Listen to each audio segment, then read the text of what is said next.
안녕하세요. 차블휘 멘토입니다. 오늘은 림포로 하는 정리증명 교재 3장을 이어서 읽어보겠습니다. 저번에 제가 읽었던 부분이 아마 이 문단까지였을 거예요. 그래서 그 다음부터 바로 읽어보겠습니다. Recall that we can also write theorem T1 as follows. T1이라고 하는 정리를 다음과 같이 서술할 수도 있다는 것을 기억해라. 위에서는 어떻게 했는지 한번 볼까요? 위에서는 지금 암시적 인수가 나와 있지 않은 것 같습니다. 그 차이 말고는 없는 것 같은데 맨 위를 보시면 그렇게 나와 있죠. 즉 차이는 여기에서 베리어블 명령을 직접 사용했느냐 아니면 그 명령을 사용하지 않았느냐는 차이인 것 같습니다. 그래서 아래를 보시면 베리어블 명령을 이용하지 않고, 즉 변수를 따로 설정하지 않고 P와 Q라고 하는 암시적 인수를 정리 T1 안에서 선언하고 있죠.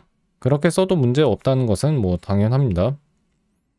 이렇게 쓴 명제의 유형, 즉 우리가 증명한 정리 T1의 유형은 여기 나온 거와 같은데, 여기서 제가 계속 말씀드렸지만 이 A를 거꾸로 쓴 기호는 모든 무엇에 대하여 라는 뜻을 가지고 있어요. 모든 PQ에 대하여, P면 Q이면 P다 라고 하는 명제가 T1의 유형입니다. T1은 그 증명이고요. 그런데 여기서 이제 제가 좀 더 설명드리고 싶었던 건 뭐냐면, 이 기호를 한정 기호라고 하고 모편 한정 기호라고 읽었는데, 즉 저기에 나와 있는 거꾸로 쓴 A라는 기호는 한정 기호의 하나예요. 이거 말고 하나 더 있습니다. 근데 이 한정 기호는 특별히 보편 한정 기호라고 읽었습니다. 이렇게 읽었고, 이것은 보편 양화사라고도 말해요. 예. 모든 명제 PQ에 대하여 P이면 Q이면 P다 라는 의미이고, 제가 말씀드리고 싶었던 건 뭐냐면 이 보편 양화사는 린의 의존 유형론에서는 의존 유형으로 이해할 수 있다는 것이었습니다. 자, 그래서 한번 그것을 지금 제가 또 보여드릴게요. 정리를 한번 증명해 볼까요? T1이라고 하는 정리는 암시적 인수 PQ를 받는데 그것은 명제입니다. 프롭에 속하니까 명제겠죠. 그 다음에 우리에게 주어져 있는 두 가지 증명은 각각 P와 Q의 증명입니다. 이것을 바탕으로 우리가 증명하고 싶은 것은 P였던 것 같은데 한번 볼게요. P와 Q의 증명이 주어져 있을 때 P를 증명하는 것이 우리의 목표입니다. 이것을 하는 방법은 P의 증명을 그냥 제시하는 거죠. 그래서 증명 자체는 전혀 어렵지 않은데 이것의 유형을 이와 같이 쓸 수 있다는 것을 확인하시면 됩니다. 어떻게 쓸 수 있냐면 PQ 프롭 그 다음에 P 화살표 Q 화살표 P, 그리고 지금 약간 오타가 있네요.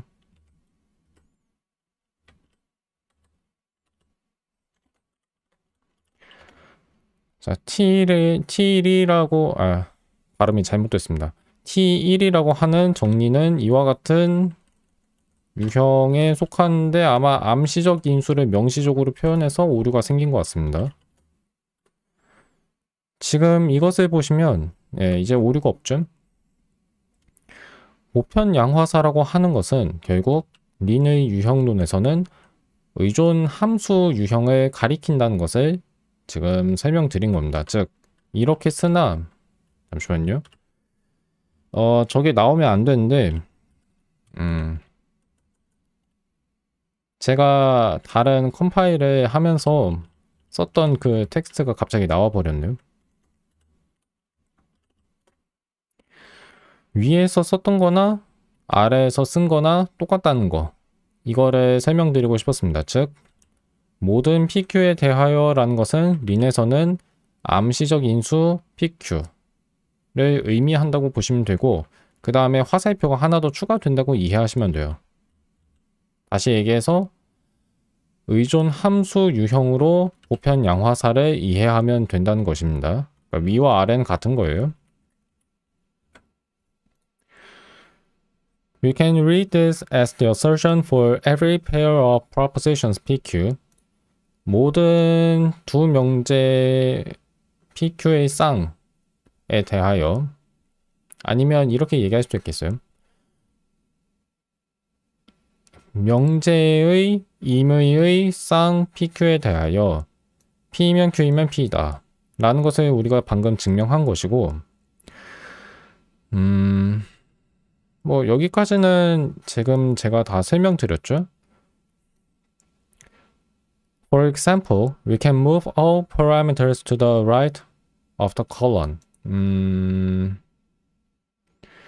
위에서 제가 써드린 이 인수들을 쌍점, 콜론이 쌍점입니다. 쌍점 오른쪽으로 다 보낼 수 있다는 얘기예요. 즉 위에서는 함수 값의 유형을 써준 반면에 아래에서는 t1이라고 하는 저 함수 자체, 이게 증명인 동시에 함수이기도 하죠. 이 함수 자체의 유형을 보여주고 싶은 겁니다. 그렇게 쓰는 거는 뭐 여기 나온 코드처럼 써주시면 돼요. 쓰는 방법은 여기 나와 있고, If P and Q have declared as variables, Lin will generalize them for us automatically. P와 Q가 변수로 선언이 돼 있죠. 그럴 때는 린이 알아서 그 암시적 인수를 이 정리에 집어넣어 준다는 얘기입니다. 이게 무슨 뜻이냐면 여기에서의 P와 Q는 어떤 특별한 명제 PQ를 의미하는 게 아니라 임의의 명제 PQ를 의미한다는 것을 린이 바로 알아낸다는 거죠. 그런 의미입니다. 다시 얘기해서 위에서 쓴 거와 아래에서 쓴 거는 차이가 없다는 얘기입니다. 베리어블 명령을 린이 그렇게 이해해 주니까. By the propositions as types correspondence, we can declare the assumption that P holds. 자, P가 성립한다는 가정이 HP라는 이름을 가지고 있죠. 이런 가정을 이런 가정을 선언할 수 있는데, 이것은 또 다른 변수로서 선언할 수 있다는 얘기예요. 위와 같이, 아래와 같이. 뭐 가능하겠죠. 그러니까 T1이라고 하는 정리는 지금 바뀌고 있는 게 아닙니다. 위에서 쓴 거랑 아래에서 쓴 거랑 차이가 없어요. Lin detects that the proof uses HP and automatically adds HP of P as a premise. 이 T1이라고 하는 정리의 증명에 HP가 쓰였죠. 그렇기 때문에 T1이라고 하는 정리의 유형에 HP라는 인수가 들어갑니다.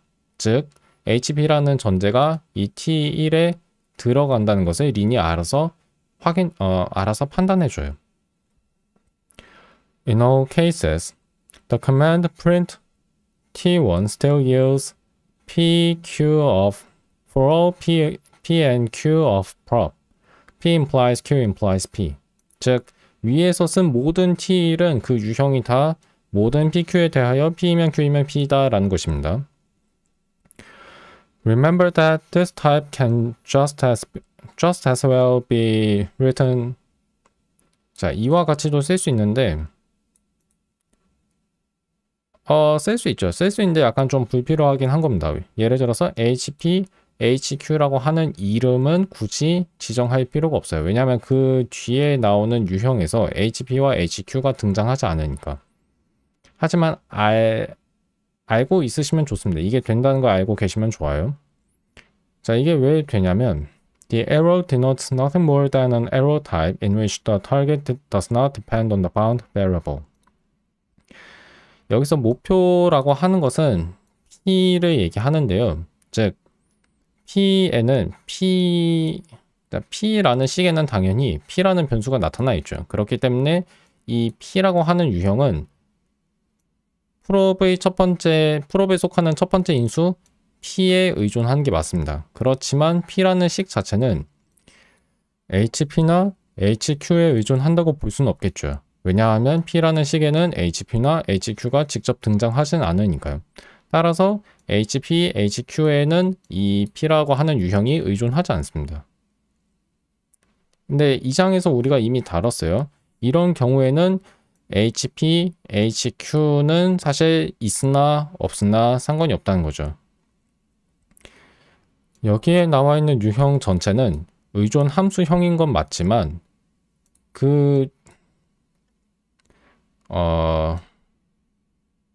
뭐라고 해야 할까요? 첫 번째, 두 번째 인수 중 첫 번째 인수에 뒤에 나온 유형이 의존하는 건 맞지만 두 번째부터 세 번째, 네 번째까지 나온 이 인수들에는 뒤에 나온 유형이 의존하지 않습니다. 그러니까 딱 하나의 인수에만 뒤에 나온 유형이 의존하는 거예요. 여기서는 그것을 타겟이라고 말했고요. 화살표는 그저 화살표 유형을 가리킬 뿐이고 이 화살표 유형에서 목표 유형은 P 얘기하는 겁니다. 목표 유형은 갇힌 변수 HP나 HQ에 의존하진 않는다. 그 얘기하는 거예요. 근데 그러니까 의존하지 않는 인수의 이름을 지정해서 어떤 함수 유형을 서술하는 게 가능하긴 합니다. 리는 일단 그걸 허용하고 있어요. 그래서 그거 한 겁니다. 그렇다고 해서 그 무의미한 인수의 목표 유형이 의존하는 건 아니에요. 그러니까 그것만 정확하게 알고 계시면 됩니다. 만약 제가 지금 한 설명이 이해가 잘 안 간다면 이 장 내용에서 함수 유형, 특히 의존 함수 유형을 다시 한번 살펴봐 주셔야 돼요. When we generalize T1 in such a way, we can then apply it to different pairs of propositions. 위에서 T1을 일반화한 상태에서는 우리가 PQ에 다른 명제쌍을 집어넣을 수 있다는 얘기예요. 다르게 표현하면 이 정리를 다른 명제쌍에 적용할 수 있다는 얘기입니다. 그렇게 하면 이 일반적인 정리의 다른 사례들을 얻을 수 있겠죠. 그러니까 PQ 말고 RS 같은 것을 T1에 집어넣을 수 있다는 얘기입니다.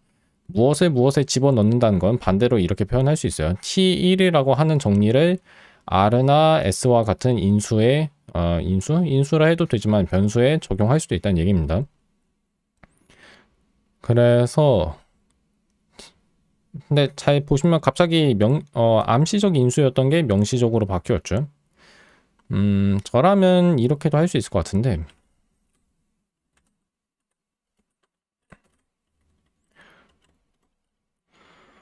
구체적인 예를 한번 생각해 보겠습니다.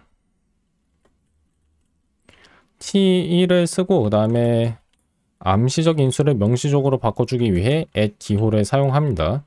그 다음에는 첫 번째 인수는 1은 1과 같다는 명제라고 해볼게요. 그 다음 두 번째 인수는 true는 false의 부정이다 라는 식입니다. 자, 이 경우에는 아래를 보시면 근데 이렇게 나오네요. 잠깐만요. 괄호를 한 번 더 치면 될 것 같은데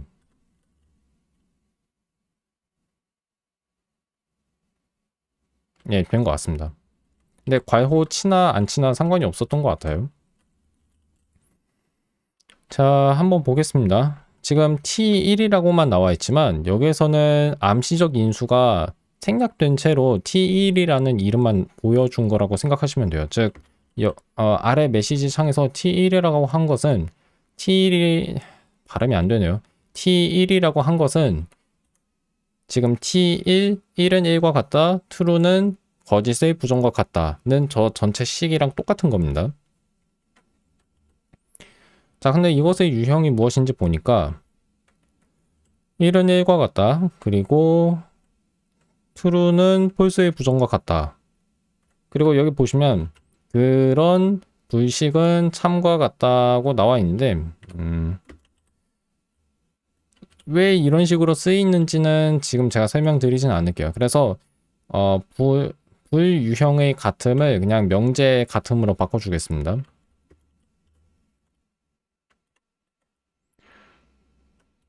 참은 거짓의 부정과 같다. 그래서 우리는 1이 1과 같다는 것을 그런 결론을 내릴 수 있다는 게 T1의 구체적인 한 사례인 거예요.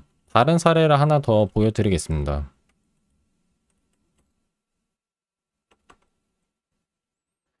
(0은) 1과 같다. 그리고 true and true는 true이다. 자, 이번에도 T1이라고 하는 이름만 나와 있지만 여기에는 지금 다른 암시적 인수가 들어있는 겁니다. 다른 암시적 인수가 뭐인지 보니까 P 자리에 들어가야 하는 명제가 지금 0은 1과 같다는 등식이고 그 다음에 나오는 명제는 true and true는 true와 같다는 명제죠. 그러니까 앞에서와 다르잖아요. 그렇기 때문에 우리가 쓴 식의 유형 또한 바뀐 겁니다.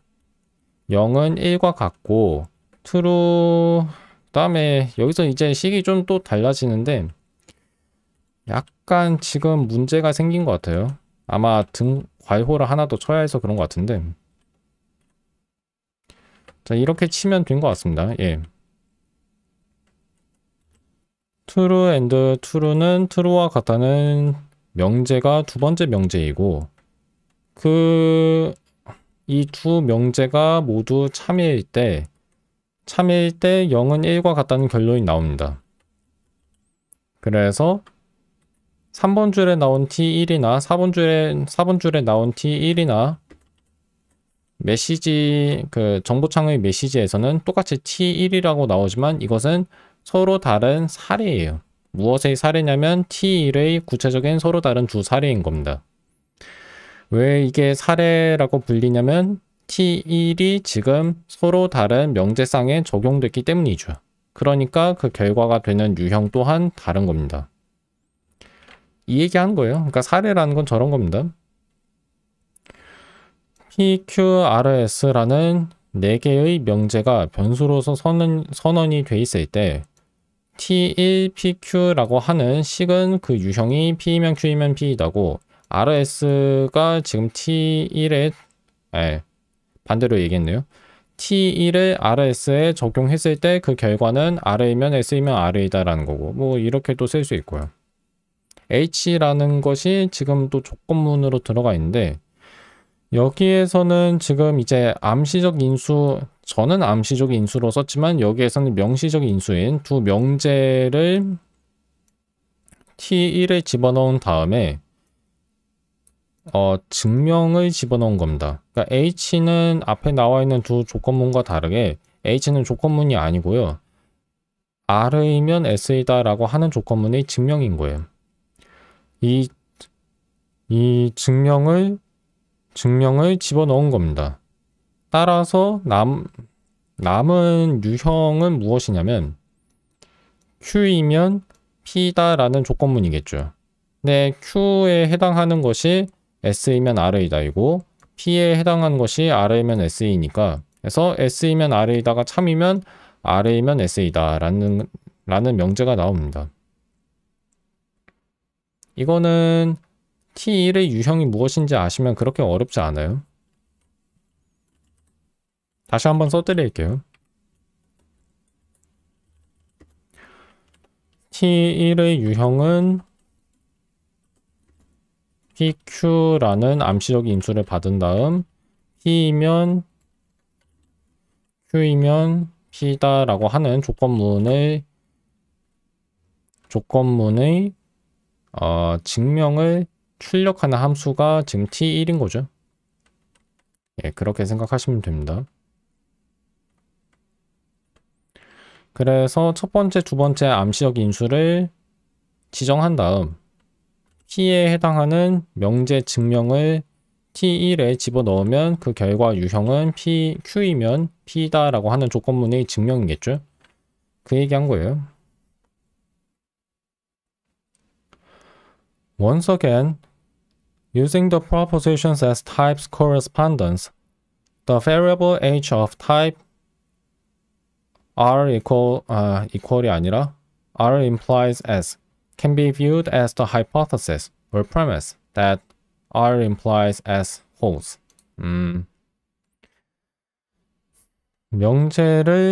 개별 명제를 유형으로 보는 이 대응 관계에 의하여 변수 h의 유형은 R이면 S이다 이니까 이것은 R이면 S이다 라고 하는 조건문이 참이라는 가정으로 우리가 이해할 수 있다는 얘기입니다. As another example, let us consider the composition function discussed in the last chapter. 지난 장에서 또 다른 예를 들어 지난 장에서 논의한 합성 함수를 생각해 보자. 이번에는 일반적인 명제 대신에 명제가 들어있는 거고 들어있는 상태로 그런 합성 함수를 살펴보겠다는 얘기입니다. PQRS가 명제일 때 그때 T2라고 하는 정리는 무엇을 증명하냐면 Q이면 R이다 그리고 P이면 Q이다 일 때 그때 P이면 R이다 라는 조건문이 참임을 증명해 주는 거예요. 이 정리는 그런 내용입니다. 이 정리의 내용, 진술 자체는 Q이면 R이다, P이면 Q이다. 따라서 P이면 R이다 라는 내용이에요. 이게 3단 논법입니다. 지금 바로 제가 아래에 나온 물음의 답을 해드렸네요. 이건 나중에 제가 3장 퀴즈에서도 한번 문제로 내볼게요. As a theorem of propositional logic, what does T2 say? T2는 무엇을 의미하는가? 3단 논법입니다. 아마 제가 저번에도 설명드린 것 같은데 3단 논법은 등식의 추이성과는 다르다고 말씀드렸어요. 등식의 추이성이 뭐냐면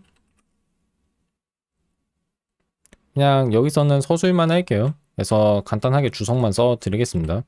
증명도 했었던 것 같거든요. 증명했는지 아닌지 모르겠는데 그냥 했든 안 했든 지금은 이 식만 보여드리겠습니다.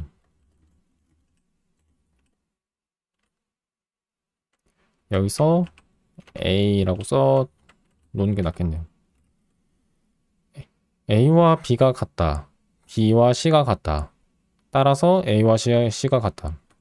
그러니까 A와 B가 같고 B와 C가 같으면 A와 C가 같다는 게 이게 등식의 추이성입니다. 등식의 추이성 자체는요. 3단 논법이 아니에요. 그거 좀 기억해 주세요. 이건 3단 논법이 아닙니다. 근데 저는 이걸 3단 논법이라고 일컫는 사례를 좀 본 적이 있기 때문에 그런 오개념을 해결하려고 그러니까 그런 오개념을 해소하려고 지금 저거를 비교한 거예요.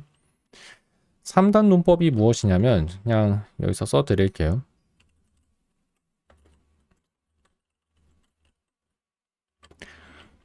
PQR라고 하는 명제가 주어져 있을 때 그리고 HPQ P이면 Q이다. HQR Q이면 R이다. 이 P이면 Q이고 Q이면 R이다 라고 하는 두 조건문의 증명이 우리에게 주어져 있을 때 이 두 증명을 가지고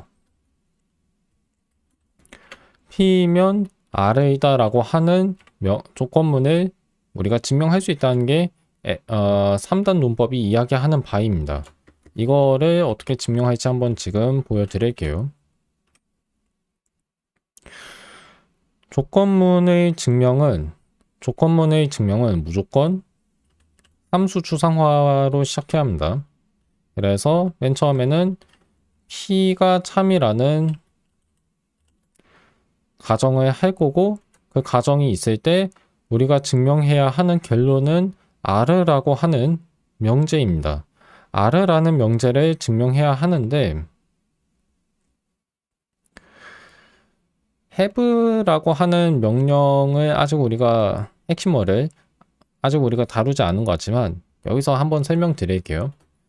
have라는 것을 이용하면 어떤 증명항의 이름을 지정할 수 있어요. 그래서 이거는 명제 버전의 렛이라고 생각해도 괜찮습니다. 다만 차이가 좀 있어요. 그 차이는 아마 이 장에서 이따가 다룰 겁니다. have라고 하고 저는 지금 hq라고 하는 이름을 한번 만들어 볼게요. 이 이름이 가리키는 명제 증명은 어떤 명제를 증명하냐면 q입니다.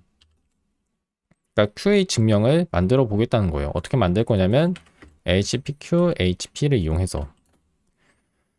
자, 이게 왜 되는지 한번 생각해 봐야 합니다. hpq라고 하는 것은 함수이죠. 그리고 hp 자체는 hp는 이 앞에 나와 있는 함수의 정의역에 속하는 원소예요. 그러면 이 hpq라고 하는 함수가 어떤 정의역과 공역을 갖는지 봐야겠죠. 정의역은 p이고 공역은 q입니다. 즉 p의 증명을 받아서 q의 증명을 만들어주는 함수예요. q의 증명을 출력하는 함수입니다. 이게 무슨 뜻이냐면 p가 참임을 우리가 알고 있을 때 hpq를 이용하여 q도 참임을 밝힐 수 있다는 얘기예요. 그래서 q를 증명한 거죠. q를 증명한 겁니다. hpq에 hp를 집어넣었다. 이 말은 제가 비형식적으로 사용하는 표현인데 hpq를 hp에 적용한다고 얘기할 수도 있어요. 함수 적용이죠. 그러면 hpq, hp라고 하는 이 함수값 자체는 앞에 나와 있는 함수의 공역에 속해야죠. 그 공역은 무엇인가요? q죠. 그러니까 이 식 전체는 q에 속합니다. 그것을 우리가 hq라고 부르기로 했고, 그럼 hq의 유형이 q인 것은 확인이 되죠. 그래서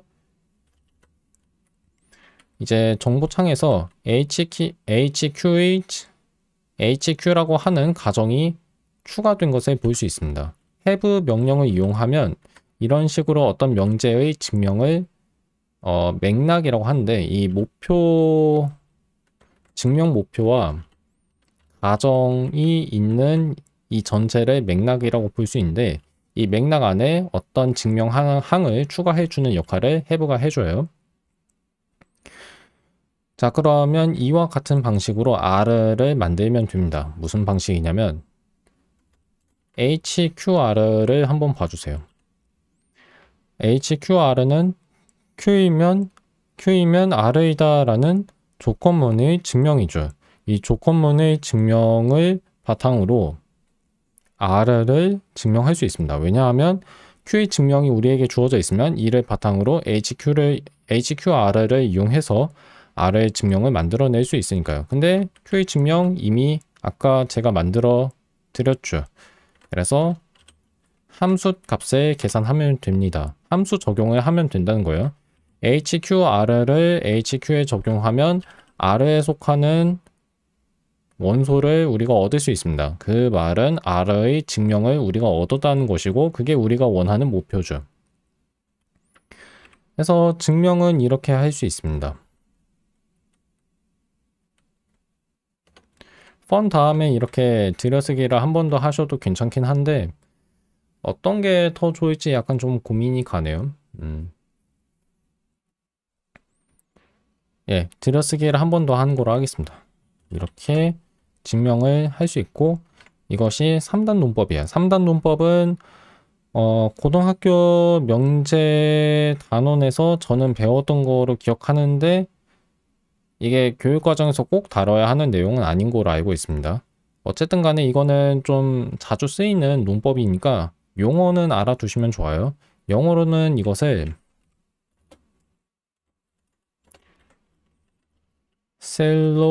셀로지즘이라고 부릅니다. 잠깐만 철자가 맞는지 한번 확인해 볼게요. 셀로지즘, 예, 철자 맞아요. Note that it is often useful to use numeric Unicode subscripts entered as 옆비금을 뭐라고 하더라? 이거 뭐라고 하죠? /0/1/2 for hypothesis as we did in this example. 이게 지금 무슨 얘기를 하는 거냐면 아래 첨자를 사용하라는 얘기입니다. 아, 백슬래시죠. 예. 백슬래시 0, /1, /2 이렇게 쓸 수 있다는 얘기인데 저걸 쓰면 지금 코드 블록에 나온 것처럼 가정의 번호를 매길 때 아래 첨자를 사용할 수 있습니다. 아래 첨자도 뭐 나쁘진 않아요. 나쁘진 않은데 약간 글자가 작다는 단점이 있는 것 같습니다. 이건 참고하시면 좋아요. 이걸 사용해 보면 뭐 HPQ라고 한 것을 H1과 같이 쓸 수 있겠죠. 그러면 뒤에 나오는 HPQ를 다 H1로 바꿔주어야 하는데 H23은 여기서는 쓰지 않을게요. 뭐 어떻게 하는지는 아실 테니까. 여기까지가 지난주에 제가 설명하지 못하고 그냥 끝낸 부분이었고 이 절의 제목이 유형으로서의 명제 다루기였어요. 그 다음부터는 명제 논리를 본격적으로 다루는데 연원, 그 다음에 선언, 그 조건문은 이미 앞에서 다뤘기 때문에 여기서 또 등장하지 않아요. 부정과 거짓 명제, 그 다음에 논리적 동등 이거 설명한 다음 보조 목표를 설정하는 방법 제가 간단하게 방금 보여드렸죠. 그것도 설명하고 그 다음에 고전 논리에 대해서도 얘기를 합니다. 그 다음에 명제 논리의 타당한 진술, 타당한 명제들 이야기를 하고 연습 문제를 푸시면 돼요. 그래서 다음 내용도 이제 오늘 제가 바로 설명하거나 내일 설명하거나 아니면 그 다음에 설명할 건데 이미 논리 연산자는 제가 다 설명드렸거든요. 그래서 해설 영상이 진도를 빨리 나갈 수 있을지 아니지는 한번 좀 봐야겠습니다. 전 좀 기대하고 있어요. 지금 30분 정도 지났는데 이 절은 여기서 마치고 다음 내용은 다음 영상에서 설명드리겠습니다.